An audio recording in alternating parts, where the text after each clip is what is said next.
बच्चों, स्टडी बडी 222 में आप लोगों का बहुत बहुत स्वागत है। आज मैं सैम्पल पेपर आप लोगों के लिए लेके आई हूँ। Sample paper 3 class 10 science.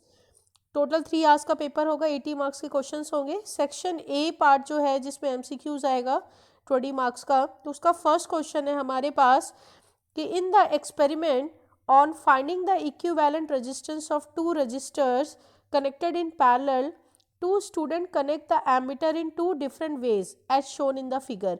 ये दो फिगर्स दिए हुए हैं, इसमें एमीटर का पोजीशन देखना है आपको दोनों में। ठीक है, तो आप देखो, हमें पता क्या होता है, हमें पता है ना कि प्लस वाले से प्लस कनेक्टेड होना चाहिए, है ना।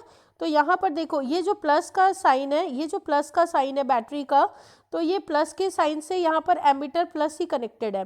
लेकिन इस यहाँ पर देखो सेकंड केस में जो प्लस का साइन है उसके साथ अगर आप एमीटर को देखो तो यहाँ पर ये आपको माइनस का साइन दिखाई दे रहा है। इसका मतलब ये कनेक्शन गलत किया गया है और ये कनेक्शन सही किया गया है।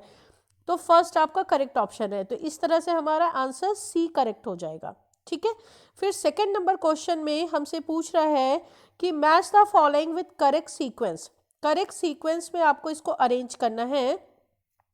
तो इस क्वेश्चन में आप देखो, आपको दिया हुआ है कि जैसे फर्स्ट है variation, genetic drift, sex cell and Paleozoic arthropod. ठीक है, कुछ टर्म ऐसे होते हैं जो हमें कई बार पता भी नहीं होते हैं कि इसका क्या मतलब है। तो ये चार में से आप ये कोशिश करो आपको दो का एटलीस्ट आंसर पता हो। तो जैसे वेरिएशन है, तो वेरिएशन का हमें पता है कि जो वेरिएशन है उसकी वजह से क्या होते हैं, न्यू स्पीसीज होते हैं। तो 1 का बी करेक्ट आंसर होगा। तो यहाँ पर हम चेक कर लेते हैं कि 1 का बी इसमें है या नहीं। तो यहाँ पर देखो, यहाँ पर 1 का बी हमें दिखाई दे रहा है। ठीक है, और किसी में भी 1 का बी नहीं है। एक और क्रॉस चेक कर लेते हैं। जेनेटिक ड्रिफ्ट एक बार के लिए हमारा इवोल्यूशन का टॉपिक है जो नहीं पता अगर हमें, फिर भी हम थर्ड पार्ट देख लेते हैं। सेक्स सेल, तो सेक्स सेल हमें पता है कि मेल जो गैमेट्स हैं वो उनको कहते हैं। ठीक है, तो इसका मतलब थर्ड का ए होगा। यहाँ क्रॉस चेक कर लेते हैं, थर्ड का ए है, इसका मतलब बी हमारा करेक्ट ऑप्शन है। ठीक है, अब नेक्स्ट क्वेश्चन में देखते हैं कि क्या बोल रहा है। The final product of glycolysis is, glycolysis का फाइनल प्रोडक्ट क्या होगा। तो शुगर को जब ब्रेक डाउन किया जाता है तो पहले वो पायरुविक एसिड में कन्वर्ट होता है ना। ठीक है, ये हमने पढ़ा हुआ है, तो इसका सही आंसर हो जाएगा पायरुविक एसिड। ठीक है, इसके बाद क्वेश्चन नंबर 4 में कह रहा है in our domestic electric supply we use following 3 colour of wire. तो घरों पे जो बिजली का कनेक्शन किया जाता है उसमें लाइव वायर रेड कलर का होता है। ठीक है, और जो न्यूट्रल वायर है वो ब्लू कलर का यूज होता है, एंड अर्थ वायर जो है वो ग्रीन कलर का यूज होता है। तो red, blue and green correct option होगा, तो वो यहाँ पर हमें बी में दिखाई दे रहा है, तो बी यहाँ पर करेक्ट ऑप्शन हो गया। Now question number 5, reaction between X and Y forms a compound Z. X loses electron, मतलब एक्स एक मेटल होगा वो इलेक्ट्रॉन लूज कर रहा है, एंड वाई गेन्स इलेक्ट्रॉन, मतलब वाई एक नॉन मेटल होगा वो इलेक्ट्रॉन को गेन कर रहा है। तो हमें पता है कि मेटल और नॉन मेटल के मिलने से जो बॉन्ड बनता है वो आयनिक बॉन्ड बनता है, और इस तरह के जो कंपाउंड होते हैं वो आयनिक कंपाउंड कहलाते हैं। तो यहाँ पर फीचर्स दिए हुए हैं, occurs as a solid, conduct electricity in molten state, has high melting point, has low melting point. तो आयनिक कंपाउंड का हमें पता है कि वो सॉलिड स्टेट में क्रिस्टलाइन सॉलिड होते हैं, गुड कंडक्टर ऑफ इलेक्ट्रिसिटी भी होते हैं, in molten state high melting point भी होता है उनका। तो फिर हाई होगा तो लो नहीं होगा, तो यहाँ पे डी करेक्ट ऑप्शन है, क्योंकि उन्होंने पूछा था कि is not shown by Z, कि कौन सा शो नहीं करेगा। ठीक है, तो इस तरह से हमारा क्वेश्चन नंबर 5 का करेक्ट आंसर मिल जाएगा। नाउ क्वेश्चन नंबर 6 में हम देख रहे हैं कि हमें एक मैचिंग दिया हुआ है, और इसमें कह रहा है कि जैसे सोप है, तो सोप क्या होता है, सोप हमें पता है sodium salt of long chain of fatty acid, मतलब 1 का आंसर डी है।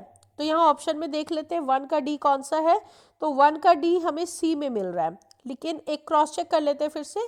जैसे सेकंड है डिटर्जेंट, तो detergent sodium salt of long chain of sulphonic acid होता है, तो 2 का ए करेक्ट ऑप्शन है, तो 2 का ए भी यहाँ मैच हो रहा है, तो हमारा सी करेक्ट ऑप्शन हो जाएगा। ठीक है, उसके बाद क्वेश्चन नंबर 7 में as the pH value of solution increase from 7 to 14 it represent. तो जब हम 7 से 14 की ओर जाते हैं तो ये बेसिक कैरेक्टर को रिप्रेजेंट करता है, और बेस में OH आयन इंक्रीज होते हैं। इसका मतलब यहाँ पे बी करेक्ट ऑप्शन होगा, कि increase in the concentration of OH ion.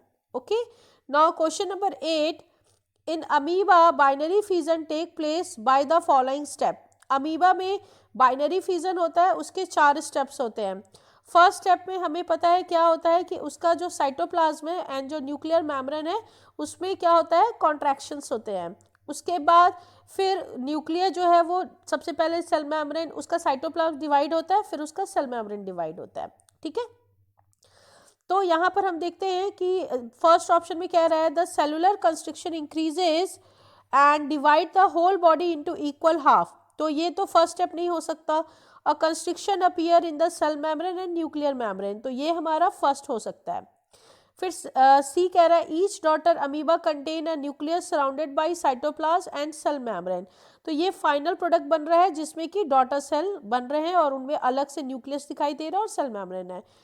D है nuclear constriction increase and divide the nuclear into 2 daughter nuclei, कि 2 डॉटर न्यूक्लियाई में वो डिवाइड हो रहा है. तो यहाँ पर आपको बी जो है वो फर्स्ट है एंड जो सी है वो लास्ट है. सी लास्ट वाले 2 हैं लेकिन बी फर्स्ट वाला 1 है, तो इसका मतलब कि हमारा ए करेक्ट आंसर है.